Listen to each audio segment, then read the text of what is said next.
আমি স্টারের কথা বলি বা অর্জনের কথা বলি, তাহলে তারাও তো বলতে পারে যে তুমি আমাদের ভাই লেভেলেই আসো নাই।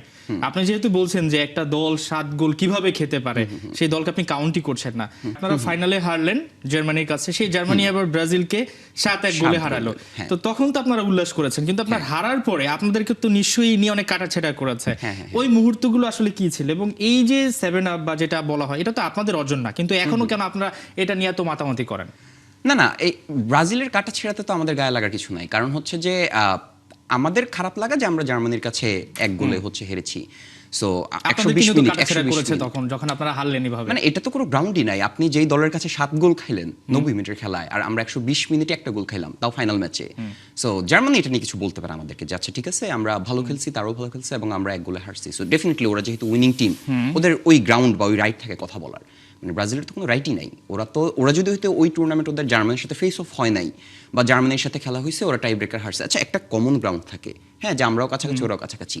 মানে আপনি নিজেই 90 মিনিট একটা ম্যাচে 7 গোল হচ্ছে কনসিড করলেন এক ম্যাচ আগেই, ওই একই টিমের সাথে, কোনো চেঞ্জ নেই, ওই একই টিমের সাথে এক ম্যাচ পরে আমরা 120 মিনিট খেলে তারপর 1 গোল খেলাম। তো এখানে আপনি কাটাছেঁড়া করার গ্রাউন্ডটা না, আমাদের তো করার গ্রাউন্ড আছে, কারণ আমরা সেম টিমকে ফেস করছি, তাহলে আমাদের তো 7 গোল খাওয়ার কথা। তাহলে কেন আপনারা এখনো সেটা নিয়ে তো দুষ্টুমি ফাইজলামি করেন এই ব্রাজিলের সাথে? মানে এটা আসলে মানে একটা হিস্ট্রিক্যাল একটা ট্র্যাজেডি যে একটা সেমিফাইনালে ব্রাজিলের মতো একটা দল, এটা তো 14 সালের ওয়ার্ল্ড কাপ তো ব্রাজিলেই ছিল, হোম গ্রাউন্ডে।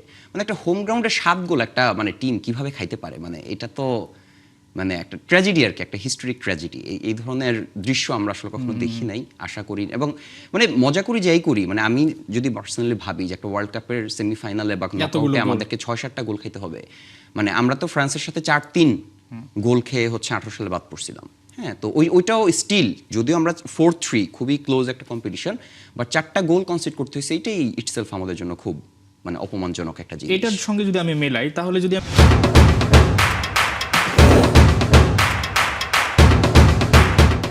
আমি স্টারের কথা বলি বা অর্জনের কথা বলি, তাহলে তারাও তো বলতে পারে যে তুমি আমাদের ভাই লেভেলেই আসো নাই।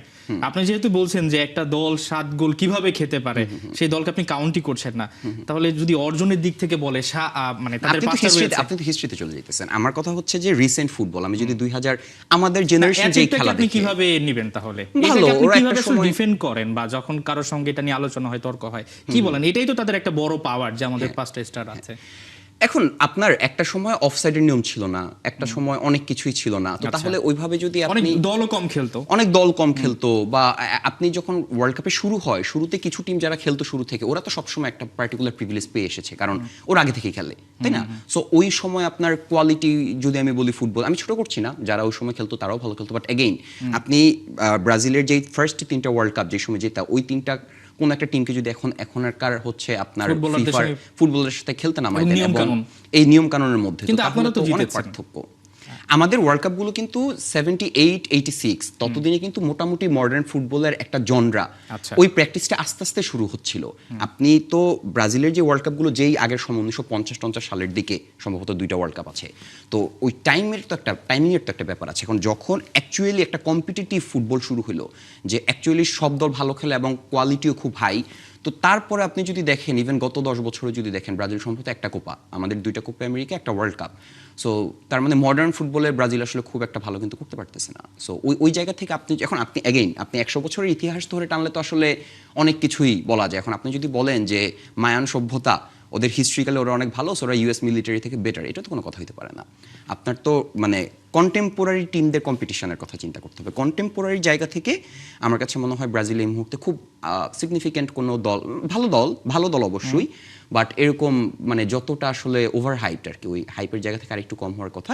বাট হিস্ট্রিক্যালি অ্যাগেইন যদি বলেন 5টা ওয়ার্ল্ড কাপ, ডেফিনেটলি এটা একটা সিগনিফিক্যান্ট অ্যাচিভমেন্ট তাদের।